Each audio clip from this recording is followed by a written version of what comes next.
ada warga bilang, Pak, saya pernah menonton Pak Hari bilang, Pak Hari Tanu bilang nanti masyarakat harga tanahnya semeter 700.000.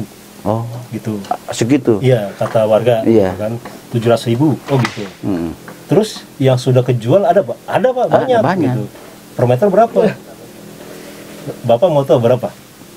Lebih tahu saya daripada Bapak. Saya nggak tahu. 33.000. Dibelinya? Dibelinya.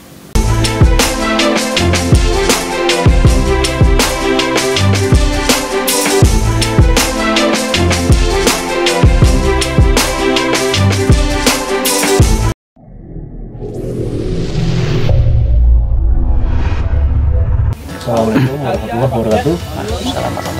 Salam jumpa Sobat Explore di channel Explore Media. Kita masih ada di desa perbatasan nih Pak, antara Pasir Buncir sama Pakas Jaya. Kita ada di tengahnya.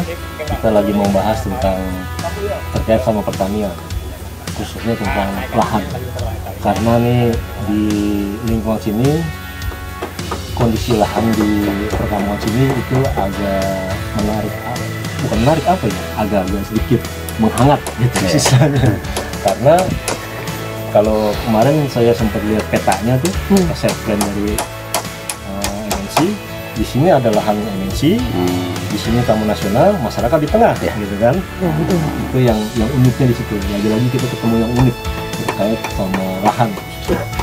Saya akan perkenalkan dari narasumber kita, ada dua narasumber kita, yang satu dari masyarakat setempat, yang satu lagi nanti kita perkenalkan narasumber. Silakan Pak, perkenalkan siapa namanya Pak. Assalamualaikum warahmatullahi wabarakatuh. Waalaikumsalam. Nama saya Solahuddin, lahir di sini, asli memang saya orang sini. Saya di tepatnya di Kampung Lengkong, Desa Pasir Buncir, Kecamatan Caringin. Nah, itu tempat rumah saya. Tempat tinggal saya. Di sini ya dulu memang apa namanya ngawalinnya dulu memang kampung ini juga memang belum ada jalan, ini jalan masih setapak lah dulu mah gitu kan, masih tanah juga gitu kan.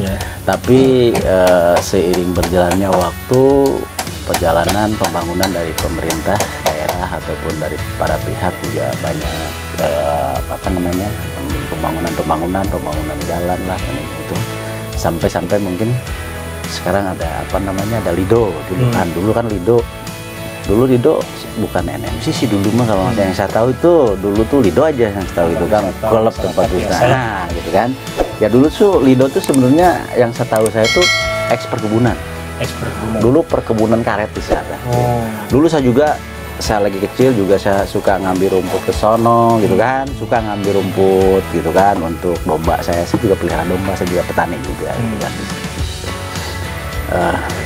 Untuk di sektor pertaniannya kebetulan memang saya sendiri sekarang ditunjuk sebagai PPS. PPS itu adalah petani apa namanya lupa deh.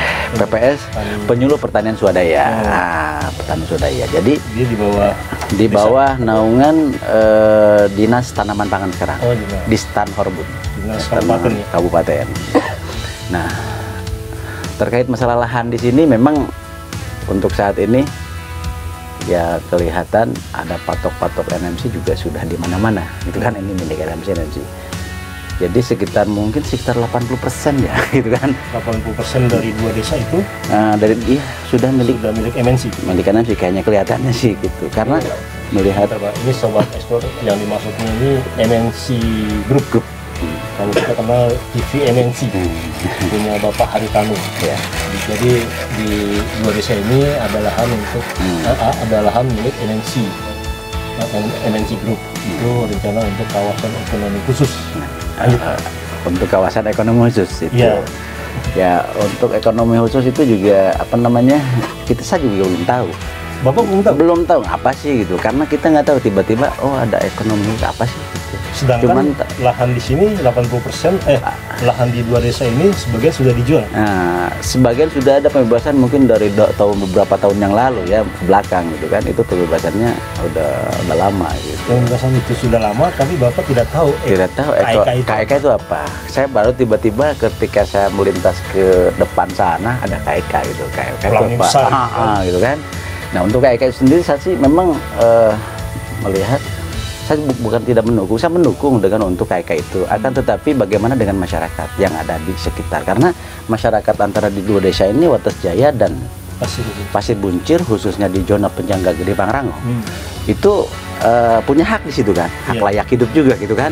Kehidupannya di mana gitu kan, kehidupannya sementara untuk saat ini ekonomi masyarakat hanya di sektor pertanian gitu. Sektor pertanian ya memang untuk saat ini mungkin ada beberapa yang dibolehkan boleh digarap oleh NMC itu sendiri gitu. Tapi secara legal formal dari NMC nggak ada secara tertulis ini sekian lama untuk boleh digarap, nggak, belum ada gambaran ke arah sana ke masyarakat nggak ada. Ini yang saya lihat sekarang masyarakat menggarap aja di situ. Setelah itu masyarakat juga tidak tahu sampai kapan. Maksudnya lahan masyarakat dibeli sama MNC, digarap sama masyarakat. Digarap lagi oleh masyarakat. Tapi tidak ada kejelasan sampai kapan. Nggak ada ketentuan sampai kapan. Itu yang sudah dijual. Tapi katanya nanti kalau memang kalau dibutuhkan oleh perusahaan kita tidak bisa ngapa-ngapain, memang katanya begitu. Kapan waktu dijuali masyarakat harus nerima. Ya. Karena bahasa masyarakat seperti itu. Katanya kalau memang ya masyarakat iya saja kan, karena mungkin karena dia butuh untuk hari ini, untuk makan hari ini gitu kan, untuk usaha di hari ini gitu kan. Jadi yang dimaksud sama masyarakat itu kira-kira kapan MNC mau mengambil tanah digarap sama masyarakat? Apakah 5 tahun, 10 tahun? Ya. Gitu. Terus kalau lebih ininya sih harapan saya selaku masyarakat di sini ada kerjasama. Misalkan NMC itu tata ruangnya dari master plan-nya belum apa sih di sini gitu kan. Misalkan ekonomi khusus. Kalau memang misalkan ya, oke lah kalau memang dibuat lahan pertanian, itu saya sih ingin kerjasama dengan masyarakat mengelola di situ, melibatkan masyarakat yang ada di sekitar sini. Ada peran masyarakat di sini.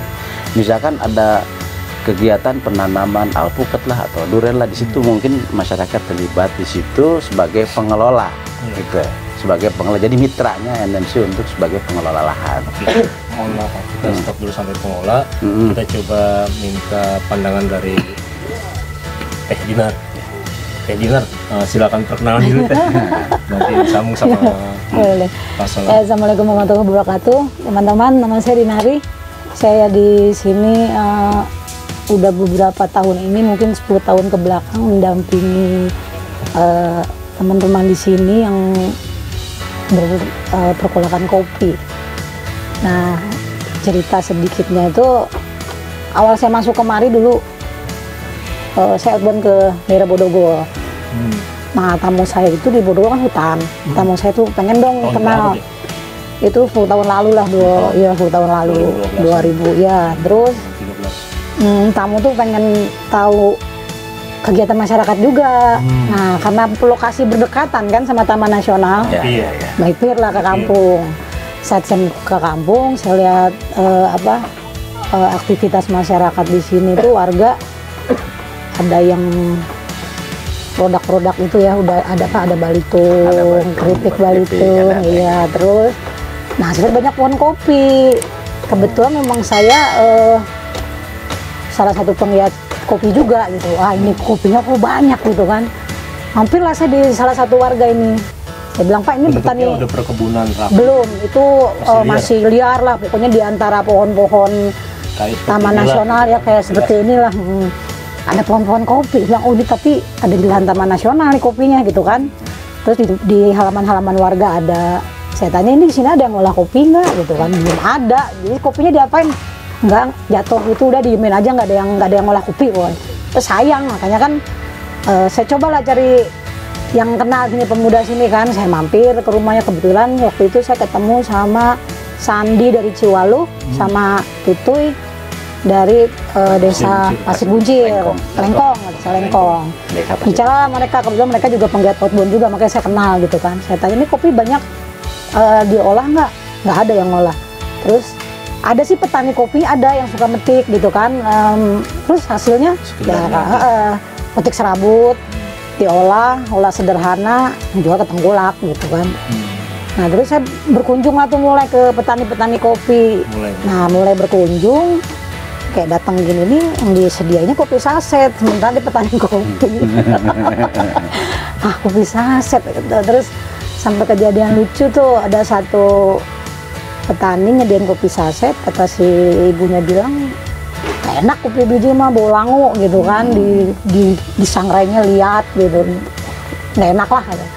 Ya udah saya belilah produk kopinya, di rumah saya proses. Kopi sini? Ya, kopi sini nih, ini saya bawa pulang ke rumah. Saya minta yang cherry-cherrynya aja. Saya ambil, saya olah, saya balik lagi ke petani bawa, nih cobain kopi, cobain aja dulu. Ini kopi enak katanya, nggak bau langu. Dari mana teh kopinya teh? Ya kopi sini gitu kan. Ibu karena saya pikir karena nggak tahu prosesnya kan. Ya mulailah tuh, terus tapi berjalannya waktu saya mulai pasarkan juga keluar nih kopi dari sini asli. Walaupun volumenya belum jelas ya? Belum jelas volume. Saya coba perkenalkan, iya ini ternyata di karena satu kecamatan saya ya, tempatnya satu kecamatan. Saya bawa ke rumah, kecamatan Cigombong, kecamatan Caringin juga masuk kopi-kopi yang saya bawa keluar. Nah tes hasil dari masyarakat di luar, antusiasnya bagus gitu. Terus bilang kopinya enak, punya cita rasanya beda gitu. Bahkan ada yang memang mintanya rutin, minta rutin. Nah terus seiring waktu berapa tahun kan permintaan meningkat. Oh gitu? Iya, permintaan meningkat di luar. Mulai bingung saya ini, karena apa? Sementara petani kopi di sini belum bisa menghasilkan kuantitasnya yang banyak gitu kan, apalagi permintaan udah yang beberapa kedai Jakarta, bahkan ke luar Lombok, terus ada permintaan dari Palu, dari permintaan dari Medan, bahkan ke Malaysia saya kirim itu ya, kopi dari sini itu. Terus permintaan bagus, ya mulai ini harus ditata kan. Saya mulai ini lagi kemari. Oke, stop di situ. Iya. Maaf sebentar deh. Jadi itu latar belakang Teh Dinar ada di kampung sini Sobat Explore. Dan yang tadi saya ngobrol sama Kang Tutuy di kebun kopi yang liar itu, inilah sosok Teh Dinar. Yang kemarin tadi kita telepon, Teh mohon izin merapat ke kampung Pasir Buncir. Ini kan kita mau ngobrol-ngobrol. Inilah sosok atau pelatih pendamping dari petani kopi yang ada di dua desa ini, yang mengajarkan dari awal. Tadi udah dijelaskan. Lanjut. Iya, terus karena meningkat kan jadi kualitas prosesnya juga harus bagus. Makanya mulailah saya di sini ngadain sedikit pelatihan pengenalan kopi yang baik, prosesnya bagaimana, ada beberapa petani gitu. Terus nah ada sedikit kendala yang saya alami ya, karena apa? Permintaan meningkat itu kan berarti juga dari petani juga harus menambah, menambah lagi lahan pohon kopinya. Sempas kita ya bukan pemetaan lah, mana nih tempat yang bisa kita tanamin kopi untuk memperpanjang lagi, memperbanyak lagi kuantitas kopi hasil dari Pasir Buncir dan Wates Jaya. Setelah kita peta, ini lahan Taman Nasional, ini lahan MNC. Terus bisa kerjasama nggak? Bisa, tapi lahan cangkul tuh apa ya? Berarti kan tanaman sayur-sayuran yang 4 bulan, 5 musiman, iya. Sementara kopi itu sendiri kan tanaman yang jangka panjang, bisa sampai 10 sampai 25 tahun gitu. Gimana ini nasibnya, bingung kan? Nah, itulah yang jadi titipan dari petani yang bingung, permintaan banyak tapi nggak bisa, kendala di situ. Jadi jangan petani udah nanem dari bibit yang usia baru 1 tahun lah itu tanam, terus nunggu panen di tahun ke-3 sampai ke-5, panen ke-5 karena tahun ke-8 kalau tiba-tiba itu lahan mau dipakai MNC atau. Jadi dari Teh Dinar ada di sini. Nah, kopi apa di sini dikenal? Kopi Ciwalu, kopi Lengkong. Lengkong. Iya. Itu masih mengandalkan kopi yang ada di hutan. Yang ada di hutan. Belum ada sebuah Enggak, belum ada kebun tuh belum ada kebun. Kalaupun warga punya di lahannya ya paling banyak. ukurannya nggak banyak. Paling di tanah 100 meter, Padahal di luar 50 sana meter, permintaan permintaan banyak, permintaan Dan bagus. kualitasnya gitu. lumayan. Kualitas bagus ya. Oke, Gitu. berarti dari situ ada satu persoalan akhirnya. Betul. Bagaimana status lahan yang akan digarapkan oleh petani, tapi di sisi lain lahan yang ada, lahan yang tersisa itu punya MNC sama Taman Nasional gitu, iya. Kalau Bapak punya tanggapan gimana Pak kira-kira? Satu sisi ada permintaan bagus, di sini kopinya sudah dikenal sama masyarakat lewat Teh Dinar, cuman ternyata perawatan kopi, perkebunan kopinya itu tidak ada, masih mengandalkan kopi-kopi liar. Betul. Kopi liar itu tadi saya ke atas Pak, ke hutan gitu kan, saya cek ternyata benar liar gitu kan, tidak liar aja itu bagus kualitasnya, diterima sama konsumen. Pasar ya, Pasar gitu ya. Menurut itu saya potensi untuk dikembangkan kalau begitu berarti ya. Nah, cuman kita tinggal mencari solusinya bagaimana ini. Ya keinginannya itu tadi, misalkan lahan hamparan ini sekalipun yang tadi itu miliknya udah MNC ataupun dengan Taman Nasional. Nah, saya sih berharap dengan Taman Nasional kita membuat sebuah kemitraan atau dibangun sebuah kemitraan mungkin ya bisa lah. Sudah ada komunikasi Pak? Baru-baru ini sudah ada komunikasi, baru dikomunikasikan mungkin, tapi kita jawabannya nggak tahu kan, seperti apa gitu kan? Karena kepastiannya belum ada gitu kan, gitu. Dan juga dengan NMC juga sudah ada komunikasi juga. Belum, malahan yang ada larangan nggak boleh katanya begitu, gitu kan, itulah. Nah tapi kita kan bisa minta difasilitasi seperti apa sih gitu kan dengan NMC kan datangnya ke sini juga belum lama kan gitu kan. Nah cobalah masyarakat di sini kan lebih lama di sini, kita warga lokal di sini juga perlu dipikirkan seperti apa sih ke depannya untuk kegiatan ekonomi masyarakat di sini terkait tentang kopi. Kang Dinar, kira-kira permintaan pasar dalam 1 bulan bisa dipresentasi berapa sampai ton nggak? Berton-ton nggak? Permintaan ton ya ada. Sampai ya? Termasuk ya pabrik-pabrik yang kemasan saset itu juga ada yang minta gitu kan. Iya, ya kalau skala pabrik udah minta kan berarti udah bicaranya udah ton-ton gitu, tapi saya nggak bisa menyediakan karena apa ya? Tidak bisa menjamin ya? Tidak bisa menjamin ya. Tidak ada. Jangankan yang standarnya pabrik ya, kedai kopi yang sudah namanya kafe yang udah namanya bagus di luar sana minta juga. Kalau udah besar gitu kan permintaannya pasti udah yang rutin.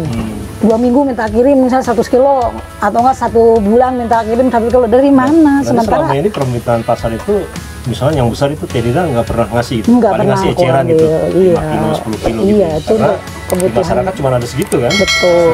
Iya. Nah, saya semalam kan sempat ikut juga Pak. Semalam ngobrol sama warga masalah ini terkait sama khususnya MNC Land. Saya coba ngulik googling MNC Land khususnya tentang KEK yang tadi itu ekonomi khusus gitu kan, apa sih gitu kan, terus wilayahnya sampai semana sih, pengaruhnya sama lahan masyarakat kayak gimana sih. Saya coba ngulik, terus diskusi juga sama warga tentang itu. Apalagi pas saya dengar sama Bapak yang notabene Bapak tokoh di sini dan Bapak tidak tahu KEK itu apa gitu kan, tapi sebagian lahan warganya sudah kejual. Tapi Bapak sendiri nggak tahu, itu kan pertanyaan juga tuh buat MNC, sosialisasi gitu kan.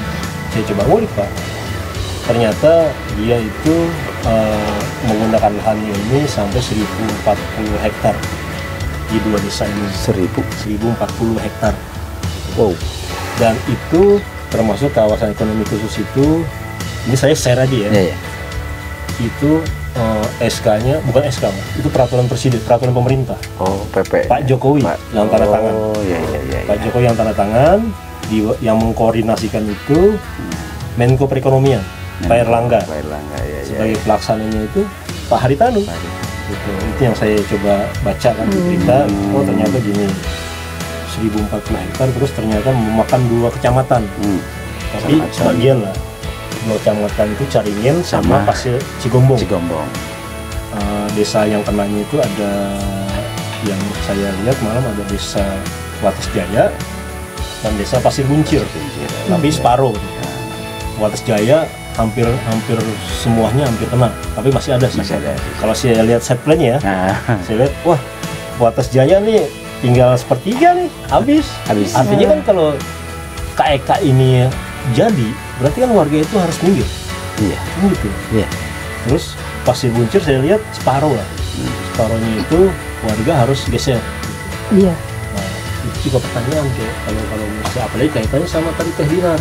Sedangkan di sisi lain ada potensi di masyarakat ini masalah kopi ya. Nah kira-kira langkah selanjutnya dari Bapak kira-kira apa? Koordinasi sama desa sendiri gimana? Koordinasi sudah ngobrol-ngobrol, tapi kan desa juga kan kataan tadi itu apa namanya memang itu sudah kebijakan presiden gitu kan. Nah itu mau seperti apa? Saya sih ingin ya. Jadi karena semua ini ya ikut bukan yang ngikut ya, tapi coba solusi pertimbangan masyarakat yang ada di sini.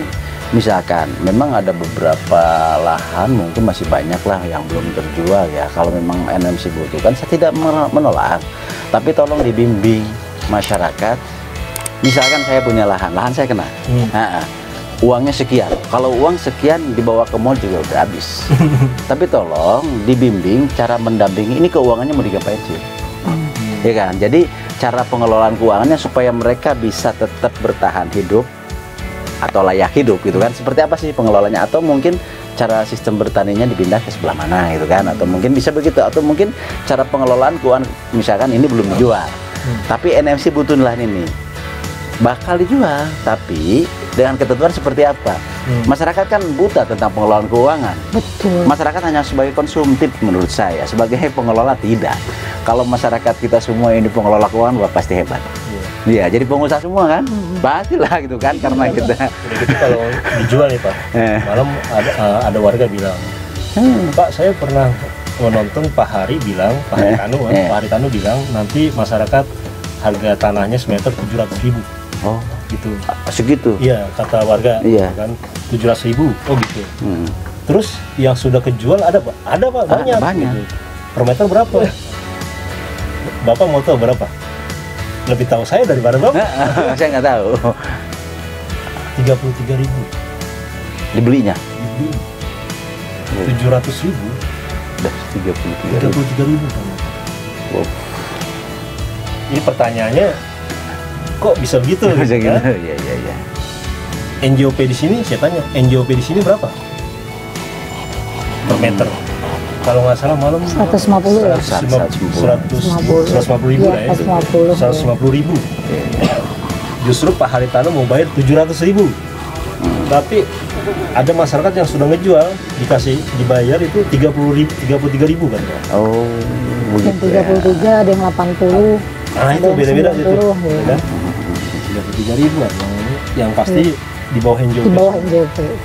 Artinya memang harus ada forum komunikasi yang memfasilitasi antara pemerintah desa, Taman Nasional, MNC, masyarakat gitu. Kira-kira kalau menurut Mbak Dino gimana? Harapan masyarakat yang paling sederhana itu apa? Terus yang paling sederhana apa? Terus yang paling maksimal itu apa kira-kira? Ya kalau memang bisa ditemukan solusi ini terkait di luar kopi ya, kalau memang ada solusi yang win-win solution buat masyarakat dan yang terkait dua dari MNC atau TNI itu ya bagus, tapi yang jadi masalah kan belakangan ini gimana ya, kalau saya bilang ya dari kopi sendiri aja sebagian misalnya nih ada di satu pihak dilarang menanam kopi pohon keras gitu ya di lahan. Sementara dari pemerintah ada kiriman bibit yang jumlahnya itu berapa ribu, kan bingung nanam di mana gitu. Pemerintah Dari dinas tanaman pangan dan perkebunan. Ngasih bibit kopi. Ngasih bibit kopi, jumlahnya berapa ribu? Sampai 10.000. Lebih lah. Ada 10.000. 10.000 coba. Ngasih 10.000. Kan mau tanam di mana bingung. Mau tanam di mana? Jadi Tapi Itu masyarakat dari nerima, pemerintah ya. masyarakat Ya kalau warga kan nerima aja. iya mau apa lagi. Ya ditanam sih semua Nanamnya juga di mana? ditanam, cuman ada Ya, yang itu kan diakal-akalin lah gitu kan. iya diakal-akalin Iya. aja. Dia tanam gitu kan. Tanam. Sebenarnya mah dengan apa namanya dengan NMC juga kita sebenarnya bukan nyuri-nyuri ya, kita kan memang ada ya itu tadi yang di lahannya sih memang lagi digarap juga kadang-kadang ditanamnya kopi di situ. Oh iya Pak, Yang bentar, penting. Pak. Saya mumpung ingat nih Pak. MNC itu menurut peraturan pemerintah itu, peraturan pemerintah nomor 69 tahun 2021, di situ disebutkan mereka punya waktu 20 tahun 20 tahun. untuk membangun ini. Terus kalau ada masalah, ada kendala, ditambahin waktu 5 tahun. 5 tahun. Gitu kan. Oh, ditambah Kalau lagi, saya, ditambah lagi 5 tahun. Jadi 25 tahun ini baru akan jadi nih lahan 1040 hektar ini. Nah pertanyaannya kan nggak langsung semua dibangun, Enggak. iya kan? Iya, Nah. iya. Nah kalau misalkan sambil nunggu itu kan Bisa mungkin salah satu solusi itu kali ya ya. bisa ditanamin dulu apa Kan gitu. mumpung yang ini oke lah punya Ah, kopi gitu kan. gitu kan. Sementara kita masyarakat tanam kopi dulu gitu. Ya. Kira-kira gitu solusi gak Pak? Itu solusi juga, tapi harus jelas. Tapi harus Solusi, jelas. Harus jelas itu tuh, dia. gitu-gitu kan Kepastian. ada aja Kepastian kan dan oknum nih, kejelasan gitu. misalkan dari atasnya mah oke. Ya, Kadang-kadang yang di manfaatkan. manfaatkan silakan. Tapi kadang-kadang nih bawahnya nih oknumnya nih biasanya takutnya begitu. Oknumnya? Ada aja kan suka ada ini nggak boleh katanya. Oh. Kadang-kadang suka aja ada yang begitu. Oh, berarti masyarakat perlu kejelasan. Perlu kejelasan tuh Iya, secara legal kejelasan. formalnya ada dari Betul, dari itu. Pak Haritanunya misalkan dari Anies itu sendiri misalkan oke silakan untuk dikelola lahan ini nih dalam jangka 20 tahun tidak akan digunakan dulu ada secara tertulis misalkan Soalnya kalau gitu. di lahan taman nasional nggak mungkin ya Teh. Nggak mungkin karena kan punya kebijakan yang tidak boleh kita menambah punya konservasi. Iya. Kalau untuk Tapi taman kalau kerjasama nasional, saat kalau ini mah yang udah bisa petik hasil, Ya, masih udah ada kebijakan yang agak longgar lah. Petik hasil boleh tapi tidak boleh menambah Menambah, lagi itu. yang ada aja gitu. Tapi menanam ya nggak boleh. Nah, Teh, misalkan kita hitung-hitungan itu sederhana. Taruhlah permintaan di luar pasar itu 10 ton satu bulan. Sampai nggak kira-kira? Minimal banget ya? Ya kalau permintaan untuk ekspor ya sampai karena permintaan ekspor juga ada. Tapi gitu. kan ya iya permintaan ekspor. Taruhlah ada. berarti contoh 10 ton realistis lah ya. Ya yang real lah. 10 ton itu kalau dikonversi ke lahan itu kira-kira butuh berapa hektar? Kira-kira sampai itu ya. Iya kita sekalian sampai tangan itu jadi solusi kan. Kira-kira 10 hektar cukup berarti? lebih lah Lebih ya? lebih lah 20 hektar berarti? lebih 30, 50? berapa tadi itu kan satu ton. biji itu kan apa green bean itu ya 10 tahun green bean gitu ya 10 ton. Iya. Iya kan? Permintaan pasti green bean. Kalau udah Berarti bicara ton permintaannya 4 pasti green ton, bean. opat keluar 8 kintal per hektar paling kita dapat 4 kintal ya 4-5 kintal ya Ya kemarin dari itu tuh sama Taruhlah 100 hektar kali ya. kayaknya sih Kan gitu kan. Maksudnya gini, kalau misalkan dari 100 hektar itu pihak MNC mengizinkan gitu kan, salah satunya ini kan maksudnya gitu kan, kita coba cari win-win kan. Ya, win-win Satu solution, sisi ya. masyarakat di sini pendapatannya dari kopi, ya cuman ada kendala karena lahannya sudah jadi milik MNC gitu kan. Betul. Masyarakat juga kan nggak mau nyuri-nyuri gitu kan, minta kejelasan boleh kan nih pakai lahan MNC 100 hektar buat nanam kopi, kayak gitu. nah, si cuma seperti itu kalau Karena memang itu dari 1000 berapa tadi yang di 10.000, hektar? 1040 hektar, 1040 hektar. ada 10% lah, Hmm, ada 10%. Sementara kita pinjam dulu nih 5 tahun kali ya. 25 tahun. pendek kan atau karena di 5 tahun usia- baru usia buah. 5 tahun Baru buah pertama. buah pertama mulai bagus-bagusnya itu Tapi kan sebenarnya. pihak MNC kan dikasih wewenang untuk membangun kan 3-30 tahun harus sudah jadi semua. Ya. Berarti kan semuanya harus udah diambil lagi sama pihak MNC.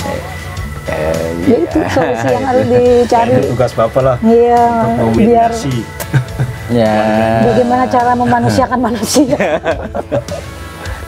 Jadi ya seperti itulah ya Pak. Kira-kira ada yang mau ditambahin lagi kayak Dimas?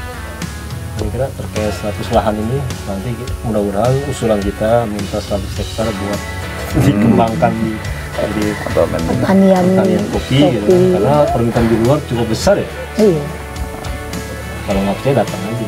Ya. Kayak Dimas. Benar. Dan juga mungkin untuk Taman Nasional juga ya. kalau bicara konservasi saya belum punya yang ide. tadi itu ya, yang tadi itu Oh, yang kata liar ya? yang sudah Iya, ada, sudah ada. yang sudah Betul. ada itu Lebih jadi dilonggarkan. supaya Lebih dilonggarkan. Iya. Dalam artian bukan longgar kita semena-mena, Iya, akan betul. tetapi di situ juga kita ada rambu-rambu dari Oh, taman iya, seperti apa, Iya, gitu kan? betul. Jadi tugas kita ngambil dari kawasan, tapi timbal baliknya apa sih, gitu kan? Kita juga tetap mesti mempertahankan itu kawasan karena sudah. Tadi aku lihat di yang tadi apa tuh saung kayak gini, itu ada penanaman kopi, ada tanaman ganitri ada. Itu kan salah satu dari petani. Salah satu dari kita. Tadi tanam ganitri kan endemik gue sih. Endemik. Endemik, jadi Pak. ditanam juga sama petani Bisa kopi. itu apa ya? Jadi Kompensasi dia, dari iya masyarakat. dari masyarakat pada nanam Iya, ganitri itu ya. Bisa dikembangkan dalam Penanaman. bentuk kemitraan kali bang. bisa. Kemitraan warga sama Taman Nasional. Ya, bisa. Taman Nasional Gede Pangrango. Oke, kira-kira gitu kali bang. Ya, Iya. seperti Nggak itu. kerasa dari setengah jam. Udah setengah jam. Demikian Sobat Explore bincang-bincang ringan kita sama Teh Dinar dan Pak Sola. Semoga ada faedah khususnya pihak-pihak terkait Amin. MNC Group, Nah, Taman Nasional, warga setempat, dan kita pemerintah. semua. Pemerintah. Harus itu. Karena bagaimana kita harus dukung program ini. Iya. Yang tanaman Pak Jokowi. Nah, Iya, dan juga Iya. kita juga apapun juga memang pemerintah kita ini bapak kita. Iya. Nah, yang memfasilitasi juga solusinya kan orang-orang hebat di atas. Iya. Nah, gitu. Biarlah, ayo kita sama-sama duduk Iya, bareng iya. seperti apa. Ada Gitu. sebuah program khusus soalnya Nah, ini. gitu. South Jadi kita bangga kan, Iya. wilayah kita Iya. daerah khusus gitu kan. Betul. Cuman kalau kita bangga tapi kita nggak punya rumah karena Nah, seperti itu. Masa kita pindah ke kolong jembatan? Iya. Oh, no, gitu kan. Seperti itu, Terima oke. kasih atas waktunya. Oke. Teh Dinar. Sama-sama, Oke. makasih kunjungannya. Sola. Solah. Warahmatullahi wabarakatuh.